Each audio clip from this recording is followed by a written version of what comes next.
नमस्कार, श्री कृष्ण टूटेले चैनल में स्वागत है। इस बिहार एसएससी के सेट सीरीज़ में आज हम अगला प्रैक्टिस सेट देखेंगे। जो भी आपने पीछे का प्रैक्टिस सेट का वीडियो नहीं देखा है वह अवश्य देखें तथा चैनल को सब्सक्राइब और वीडियो को लाइक अवश्य करें। तो चलिए देखते हैं प्रश्न संख्या 1 की तरफ। पहला प्रश्न है, भारतीय संविधान के किस अनुच्छेद में उल्लेख है कि एक व्यक्ति को 2 या 2 से अधिक राज्यों के राज्यपाल के रूप में नियुक्त किया जा सकता है? ऑप्शन ए अनुच्छेद 153, ऑप्शन बी अनुच्छेद 152, ऑप्शन सी अनुच्छेद 151, ऑप्शन डी अनुच्छेद 150। तो इसका उत्तर आप कमेंट बॉक्स में दीजिएगा। इसका सही उत्तर हो जाएगा अनुच्छेद 153। भारतीय संविधान के अनुच्छेद 153 में यह उल्लेख है कि एक ही व्यक्ति 2 या 2 से अधिक राज्यों के राज्यपाल हो सकता है। यह कब हुआ था? यह 7वें संविधान संशोधन 1956 के तहत संशोधन करके आर्टिकल 153 में यह बताया गया था कि एक ही व्यक्ति 2 या 2 से अधिक राज्यों के राज्यपाल हो सकता है। अनुच्छेद 152 में क्या उल्लेख है? अनुच्छेद 152 में है राज्य की परिभाषा, अनुच्छेद 151 में है भारत के नियंत्रक महालेखा परीक्षक और अनुच्छेद 150 में है संघ सरकार एवं राज्य सरकार का लेखा प्रारूप तैयार CAG करेगा। CAG मतलब कंट्रोलर एंड ऑडिटर जनरल। पहला CAG कौन थे? नरहरि राव। CAG पहला CAG कौन थे? नरहरि राव। चलिए नेक्स्ट प्रश्न पर चलते हैं। मसूड़ों में रक्तस्राव, दांतों का गिरना, अस्थियों का भंगुर होना एवं घाव भरने में देरी निम्नलिखित में से किस विटामिन की कमी से होती है? Option A vitamin C, option B vitamin K, option C vitamin D, option D vitamin C. तो बताइए किसकी कमी से होती है? इसका सही उत्तर हो जाएगा विटामिन सी। विटामिन सी जिसको विटामिन सी जिसकी कमी से स्कर्वी रोग होता है। इसका स्रोत है खट्टा फल। खट्टा फल यानी कि संतरा, नींबू और आंवला जैसे फल, ये सब खाने से इसकी पूर्ति होती है। विटामिन सी की कमी से स्कर्वी रोग होता है। विटामिन के, जो विटामिन के है, इसका रासायनिक नाम है फिलोक्विनोन। यह रक्त का थक्का बनने में मदद करता है। विटामिन के, इसकी कमी से रक्त का थक्का नहीं बनता है। विटामिन डी, इसको सनशाइन विटामिन भी कहते हैं क्योंकि यह सूर्य के प्रकाश से मिलता है। कौन? Vitamin D. और इसको कैल्सीफेरॉल, इसका रासायनिक नाम क्या है? कैल्सीफेरॉल। विटामिन बी में जैसे B1, B2, B3, B5, B6, B7, B9 और B12, ये सब विटामिन बी है। नेक्स्ट प्रश्न देखते हैं। हाल ही में पुरुष T20 क्रिकेट में शतक बनाने वाले सबसे युवा खिलाड़ी कौन बना है? T20 क्रिकेट में शतक बनाने वाले सबसे युवा खिलाड़ी, ऑप्शन देखेंगे। Option A SK Bose, option B Mohammad Ramzan, option C Ishan Kishan, option D Vaibhav Suryavanshi. तो बताइए T20 क्रिकेट में शतक बनाने वाला सबसे युवा खिलाड़ी, इसका सही उत्तर हो जाएगा वैभव सूर्यवंशी। वैभव सूर्यवंशी सबसे युवा खिलाड़ी हैं शतक बनाने वाले। कुछ और महत्वपूर्ण जानकारी जानते हैं, जैसे चैंपियंस ट्रॉफी 2025 कौन जीता है? इंडिया। बॉर्डर गवास्कर ट्रॉफी 2025 कौन जीता है? ऑस्ट्रेलिया। किसको हरा के? इंडिया को हरा के। ICC men's test cricketer of the year 2024 Jasprit Bumrah को मिला है।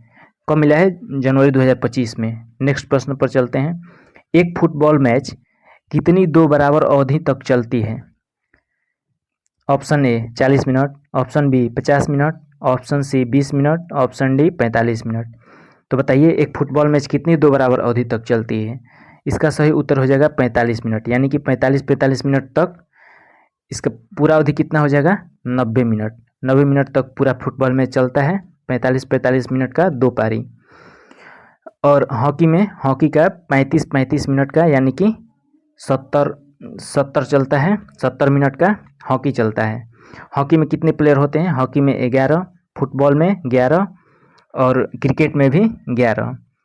कबड्डी नेक्स्ट देखते हैं।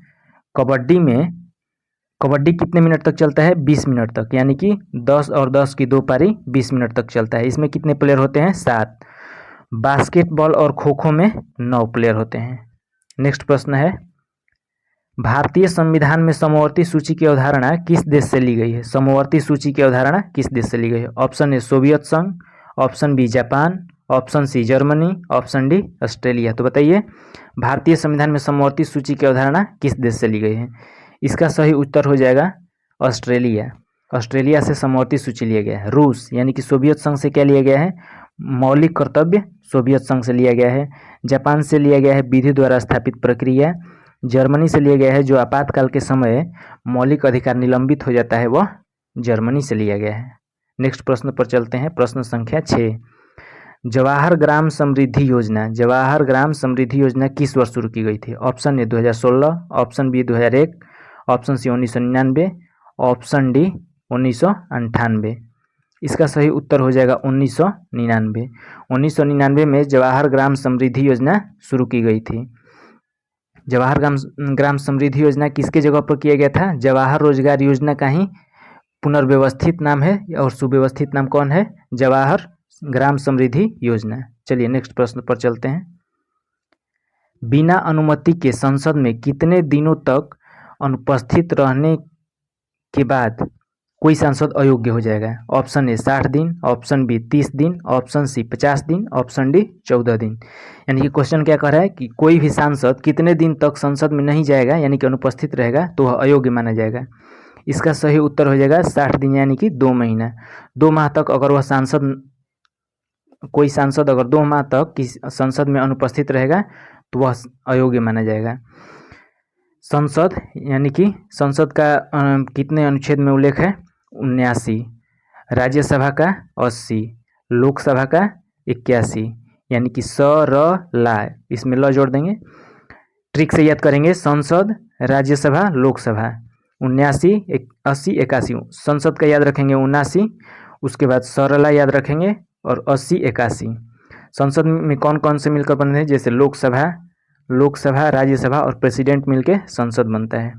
नेक्स्ट प्रश्न, रऊफ निम्नलिखित में से किस राज्य या केंद्र शासित प्रदेश का एक लोक नृत्य है? रऊफ।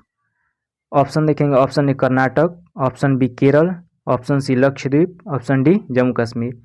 रऊफ किस राज्य या केंद्र शासित प्रदेश का एक लोक नृत्य है? इसका सही उत्तर हो जाएगा जम्मू कश्मीर। रऊफ जम्मू कश्मीर का केंद्र शासित लोक नृत्य है। चलिए इसके बारे में और कुछ जानते हैं। जैसे कर्नाटक का यक्षगान, कर्नाटक का लोक नृत्य है यक्षगान। केरल का कथकली और मोहिनी अट्टम कहाँ का है? केरल का। लक्षद्वीप का कोलकली, यानी कथकली केरल का, कथकली केरल का और कोलकली है लक्षद्वीप का। नेक्स्ट प्रश्न, the God of Small Things उपन्यास किसने लिखा है? The God of Small Things उपन्यास किसने लिखा है? Option A Kiran Desai, option B Chetan Bhagat, option C Salman Rushdie, option D Arundhati Roy. इसका सही उत्तर हो जाएगा Arundhati Roy. The God of Small Things Arundhati Roy द्वारा लिखा गया है। किरण देसाई कौन सा उपन्यास लिखी? किरण देसाई ने the inheritance of loss, the inheritance of loss Kiran Desai. Chetan Bhagat the 3 mistakes of my life Chetan Bhagat. Salman Rushdie midnight children Salman Rushdie ने लिखा है। चलिए नेक्स्ट प्रश्न पर चलते हैं। किस नदी के भाग को 1988 में राष्ट्रीय जलमार्ग 2 घोषित किया गया? ऑप्शन ए नर्मदा नदी, ऑप्शन बी ब्रह्मपुत्र नदी, ऑप्शन सी कृष्णा नदी, ऑप्शन डी गंगा नदी। इसका सही उत्तर हो जाएगा ब्रह्मपुत्र नदी। ब्रह्मपुत्र नदी को 1988 में राष्ट्रीय जलमार्ग 2 घोषित किया गया। यह सादिया से धुबरी तक, सादिया से धुबरी तक का भाग है। यह इसकी कुल लंबाई 891 किलोमीटर, 891 किलोमीटर इसकी टोटल लंबाई है। टोटल जलमार्ग संख्या कितनी है? 111 टोटल जलमार्ग संख्या है। मतलब कितना है जलमार्ग? 111। नेक्स्ट प्रश्न, 2011 के जनगणना के अनुसार भारत के लगभग कितने प्रतिशत जनसंख्या शहरी क्षेत्रों में निवास करती है? तो शहरी क्षेत्रों में निवास करने वाली जनसंख्या का कितना प्रतिशत है? Option A 31.15%, option B 28.15%, option C 29.15%, option D 30.15%। तो बताइए कितना परसेंट जनसंख्या शहरी क्षेत्रों में निवास करती है? इसका सही उत्तर हो जाएगा 31.15%। ग्रामीण जनसंख्या कितना है? ग्रामीण जनसंख्या है 68.84% ग्रामीण जनसंख्या है। सबसे साक्षर राज्य है केरल और सबसे निरक्षर यानी कि सबसे कम साक्षर है बिहार। अभी हाल ही में 100% पूर्ण साक्षर राज्य कौन बना है? मिजोरम। चलिए नेक्स्ट प्रश्न पर चलते हैं। डोल उत्सव किस राज्य में मनाया जाता है? डोल उत्सव किस राज्य में मनाया जाता है? Option A Bihar, option B Assam, option C Chhattisgarh, option D Maharashtra. तो बताइए डोल उत्सव किस राज्य में मनाया जाता है? इसका सही उत्तर हो जाएगा असम। असम में डोल उत्सव मनाया जाता है। बिहार में कौन कौन सा त्यौहार मनाया जाता है? जैसे छठ पूजा, बिहुला और सामा चकेवा। छठ पूजा, बिहुला और सामा चकेवा यह कहाँ पे? बिहार में। छत्तीसगढ़ में पोला, हरेली, भोरमदेव महोत्सव। महाराष्ट्र में गुड़ी पड़वा और गणेश महोत्सव। असम में और भी मनाया जाता है जैसे बिहू, अम्बुबाची का मेला जो कामाख्या मंदिर में मनाया जाता है और जोनबिल मेला। नेक्स्ट प्रश्न पर चलते हैं।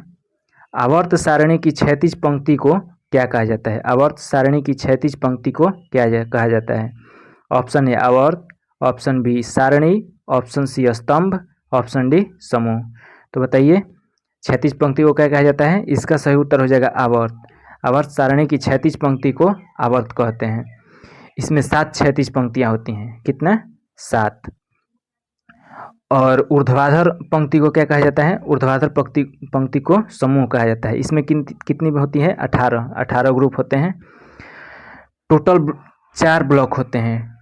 Total 4 block F, S, P, D, F। चलिए नेक्स्ट प्रश्न देखते हैं। भारत का कौन सा शहर डेट्राइट ऑफ एशिया और ऑटोमोबाइल कैपिटल के नाम से लोकप्रिय है? ऑप्शन देखेंगे। Option A Chennai, option B Hyderabad, option C Coimbatore, option D Jaipur. तो बताइए कौन होगा? इसका सही उत्तर हो जाएगा चेन्नई।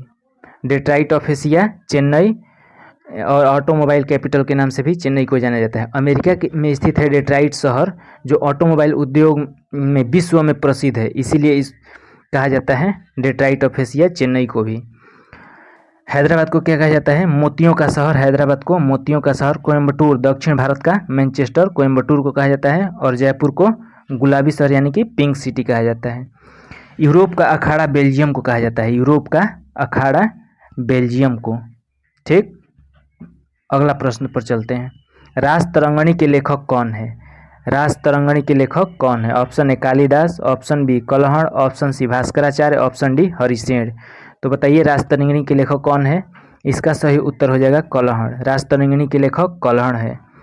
कालिदास ने कौन सी लिखी है? जैसे मेघदूतम, रघुवंशम इत्यादि कालिदास का है। भास्कराचार्य का सिद्धांत और शिरोमणि भास्कराचार्य का है। हरिसेन प्रयाग प्रशस्ति का लेखक कौन है? हरिसेन। और जैसे इंडिका कौन लिखा है? मेगास्थनीज ने इंडिका लिखा है। और सी यू की कौन लिखा है? वेनसंग ने सी यू की लिखा है। नेक्स्ट प्रश्न। एशिया विकास बैंक, एशियन डेवलपमेंट बैंक का मुख्यालय कहाँ है? Option A New York, option B Rome, option C Manila, option D Paris France. तो बताइए एशिया विकास बैंक का मुख्यालय कहाँ है? इसका सही उत्तर हो जाएगा मनीला। फिलीपींस मनीला में स्थित है एडीबी का मुख्यालय। न्यूयॉर्क में कौन कौन सा है? जैसे यूएनओ का मुख्यालय है न्यूयॉर्क में। यूएनओ का मुख्यालय न्यूयॉर्क में है। और पेरिस फ्रांस में यूनेस्को का मुख्यालय है। यूनेस्को का पेरिस फ्रांस में। ओपेक का कहाँ है? ओपेक का वियना है। सार्क का है काठमांडू। और इंटरपोल लियोन फ्रांस। एशियन का जकार्ता। नेक्स्ट प्रश्न। खेतड़ी परियोजना जो तांबा के लिए प्रसिद्ध है किस राज्य में स्थित है? खेतड़ी परियोजना किसके लिए प्रसिद्ध है? तांबा के लिए है प्रसिद्ध। किस राज्य में है? ऑप्शन देखेंगे। Option A Karnataka, option B Rajasthan, option C Maharashtra, option D Paschim Bangal. तो बताइए खेतड़ी परियोजना किस राज्य में स्थित है? इसका सही उत्तर हो जाएगा राजस्थान में। राजस्थान में खेतड़ी परियोजना स्थित है। कर्नाटक में सोना पाया जाता है जो कोलार गोल्ड फील्ड है, कोलार कर्नाटक में स्थित है। पश्चिम बंगाल में रानीगंज में कोयला। नेक्स्ट प्रश्न पर चलते हैं। बिहार में मिथिला क्षेत्र के मछुआरों द्वारा निम्नलिखित में से कौन सा नृत्य किया जाता है? मिथिला क्षेत्र के मछुआरों द्वारा। ऑप्शन देखेंगे। Option A Karma, option B Nrityakali, option C Kamala, option D Jiya. इसका सही उत्तर हो जाएगा कमला। जो कमला है नृत्य यह बिहार के मिथिला क्षेत्र के मछुआरों द्वारा किया जाता है। बिहार के लोक नृत्य और कौन कौन से हैं, जैसे कजरी, कजरी, झूमर, झूमर, कजरी, झूमर, नटुआ, झिझिया। झिझिया भी महत्वपूर्ण है, जो कहाँ बिहार में पाया जाता है, बिहार में नृत्य किया जाता है।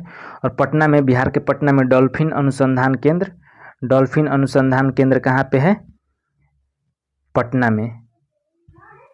नेक्स्ट प्रश्न देखते हैं, आगरा के लाल किला की स्थापना किस मुगल सम्राट ने की थी। आगरा के लाल किला, यह दिल्ली का लाल किला नहीं बल्कि आगरा का लाल किला। ऑप्शन देखेंगे, option A Jahangir, option B Shahjahan, option C Aurangzeb, option D Akbar. तो इसका सही उत्तर हो जाएगा अकबर। और दिल्ली का लाल किला का स्थापना किसने किया था, शाहजहां ने।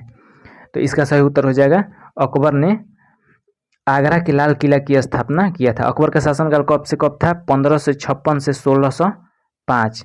यह किसका शासनकाल है, अकबर। अकबर ने बुलंद दरवाजा और फतेहपुर सीकरी की स्थापना किया था। कौन, बुलंद दरवाजा और फतेहपुर सीकरी के अकबर। नेक्स्ट प्रश्न पर चलते हैं। नेक्स्ट प्रश्न है, मुझे खड़े होने की जगह दो। यह कथन है, मुझे खड़े होने की जगह दो और मैं दुनिया को हिला दूंगा। किस प्रसिद्ध वैज्ञानिक का यह कथन है। ऑप्शन देखेंगे, option A Newton, option B Galileo, option C Einstein, option D Archimedes. तो बताइए किसने कहा है कि मुझे खड़े होने की जगह दो और मैं दुनिया को हिला दूंगा। इसका सही उत्तर हो जाएगा आर्किमिडीज। यह आर्किमिडीज का कथन है। गैलीलियो क्या बोले हैं, गैलीलियो बोले हैं कि आप किसी आदमी को कुछ भी सिखा नहीं सकते। गैलीलियो जो बोले हैं, आप आदमी को कुछ भी सिखा नहीं सकते, आप केवल स्वयं में इसे खोजने में मदद कर सकते हैं। आइंस्टीन बोले हैं, धर्म के बगैर विज्ञान लंगड़ा है और विज्ञान के बिना धर्म अंधा है। चलिए नेक्स्ट प्रश्न पर, किस स्थान को बंगाल सेना का नर्सरी कहा जाता है। बंगाल सेना का नर्सरी किसको कहा जाता है। Option A Awadh, option B पूर्वी UP, option C Punjab, option D Bengal. तो बताइए किस स्थान को बंगाल सेना का नर्सरी कहा जाता है। इसका सही उत्तर हो जाएगा अवध को। अवध को बंगाल सेना का नर्सरी कहा जाता है। अवध जो है 1772 में यहाँ के नवाब सादत खान जो थे, अवध को स्वतंत्र राज्य की घोषणा की। बंगाल विभाजन कब हुआ था, बंगाल विभाजन हुआ था 1905 में, और रद्द कब हुआ, 1911 में बंगाल विभाजन रद्द हुआ। इस समय वायसराय कौन था, लॉर्ड कर्जन। बंगाल के विभाजन के समय वायसराय कौन था, लॉर्ड कर्जन। बंगाल के अंतिम हिंदू राजा कौन था, गयासुद्दीन महमूद शाह। महमूद शाह था कौन, बंगाल का अंतिम हिंदू राजा। बंगाल विभाजन रद्द कब हुआ, 1911 में, और बिहार को बंगाल से अलग किया गया 1912 में। चलिए नेक्स्ट प्रश्न पर चलते हैं। संविधान सभा की ऑर्डर ऑफ बिजनेस समिति के अध्यक्ष कौन थे। Option A Sardar Patel, option B Rajendra Prasad, option C K M. Munshi, option D Jawaharlal Nehru. तो बताइए ऑर्डर ऑफ बिजनेस समिति के अध्यक्ष कौन थे। इसका उत्तर आप कमेंट बॉक्स में दीजिएगा। इसका सही उत्तर हो जाएगा के.एम. मुंशी। जो के.एम. मुंशी थे यह ऑर्डर ऑफ बिजनेस समिति के अध्यक्ष थे। सरदार पटेल थे यह संविधान सभा प्रांतीय संविधान समिति के अध्यक्ष थे। राजेंद्र प्रसाद जो थे यह संचालन समिति के अध्यक्ष थे। जवाहरलाल नेहरू जो थे यह संघ समिति के अध्यक्ष थे। संविधान सभा की पहली बैठक कब हुई थी, 9 दिसंबर 1946 को संविधान सभा की पहली बैठक हुई थी। कब, 9 दिसंबर 1946 को। चलिए नेक्स्ट प्रश्न पर चलते हैं। कौन सा हार्मोन लड़ो या उड़ो हार्मोन कहलाता है। लड़ो या उड़ो हार्मोन, इसको ध्यान में रखेंगे, और वीडियो पसंद आए तो इसको लाइक अवश्य करें तथा चैनल को सब्सक्राइब जरूर करें। तो बताइए कौन सा हार्मोन लड़ो या उड़ो हार्मोन कहलाता है। ऑप्शन देखेंगे, option A insulin, option B adrenaline, option C oestrogen, option D oxytocin. तो कौन सा हार्मोन लड़ो या उड़ो हार्मोन कहलाता है। इसका सही उत्तर हो जाएगा एड्रेनलिन। एड्रेनलिन को लड़ो या उड़ो हार्मोन कहते हैं। जो थायरोक्सिन हार्मोन में आयोडीन पाया जाता है, और पीयूष ग्रंथि कहाँ पाया जाता है, मस्तिष्क में पीयूष ग्रंथि पाया जाता है। अगला प्रश्न है, स्वप्नों का अध्ययन क्या कहलाता है। स्वप्नों का अध्ययन क्या कहलाता है? Option A ethology, option B phrenology, option C oneirology, option D chromatology. तो बताइए स्वप्नों का अध्ययन क्या कहलाता है? इसका सही उत्तर हो जाएगा ओनिरोलॉजी। ओनिरोलॉजी स्वप्नों का अध्ययन कहलाता है। इथोलॉजी जो है, इथोलॉजी को किसका अध्ययन कहते हैं? जीवों के प्रजातीय गुणों का अध्ययन। जीवों के प्रजातीय गुणों का अध्ययन क्या कहलाता है? इथोलॉजी। फ्रेनोलॉजी, फ्रेनोलॉजी खोपड़ी का अध्ययन, जो खोपड़ी होता है उसका अध्ययन फ्रेनोलॉजी कहलाता है। ओनिरोलॉजी तो हो गया स्वप्नों का अध्ययन। क्रोमेटोलॉजी, क्रोमेटोलॉजी फूलों के रंगों का अध्ययन, फूलों के रंगों का अध्ययन क्या कहलाता है? क्रोमेटोलॉजी। और कुछ देखते हैं जैसे न्यूमिस्मेटिक्स, न्यूमिस्मेटिक्स यह सिक्कों का अध्ययन कहलाता है, सिक्कों का अध्ययन न्यूमिस्मेटिक्स कहलाता है। और जैसे मेटलर्जी, मेटलर्जी यह धातुओं का, धातु विज्ञान को क्या कहते हैं? मेटलर्जी। एकॉस्टिक्स, एकॉस्टिक को ध्वनि विज्ञान, ध्वनि विज्ञान को एकॉस्टिक कहते हैं। चलिए नेक्स्ट प्रश्न है और अंतिम प्रश्न है, मौर्य वंश का अंतिम शासक कौन था? मौर्य वंश का अंतिम शासक कौन था? Option A Brihadratha, option B Nagadashaka, option C Ashoka, option D Pushyamitra Shunga. तो बताइए मौर्य वंश का अंतिम शासक कौन था? इसका सही उत्तर हो जाएगा बृहद्रथ। जो बृहद्रथ है यह मौर्य वंश का अंतिम शासक था। और इसका संस्थापक कौन था? मौर्य वंश का संस्थापक था चंद्रगुप्त मौर्य। चंद्रगुप्त मौर्य ने मौर्य वंश की स्थापना किया। उसके बाद इसके पुत्र बिंदुसार शासक बने, इसके बाद इसके पुत्र अशोक शासक बने। अशोक ने कलिंग युद्ध 261 ईसा पूर्व में कलिंग युद्ध किया। इसके बाद वह युद्ध को त्याग कर और बौद्ध धर्म को अपना लिया। और चंद्रगुप्त मौर्य ने जैन धर्म को अपनाया था। कौन? चंद्रगुप्त मौर्य ने जैन धर्म को अपनाया था। चलिए नेक्स्ट प्रश्न पर चलते हैं। ये जो है इसका उत्तर आपको कमेंट बॉक्स में देना है। इंडिया गेट का निर्माण कब हुआ था? इंडिया गेट का निर्माण कब हुआ था? इसका उत्तर आपको कमेंट बॉक्स में देना है।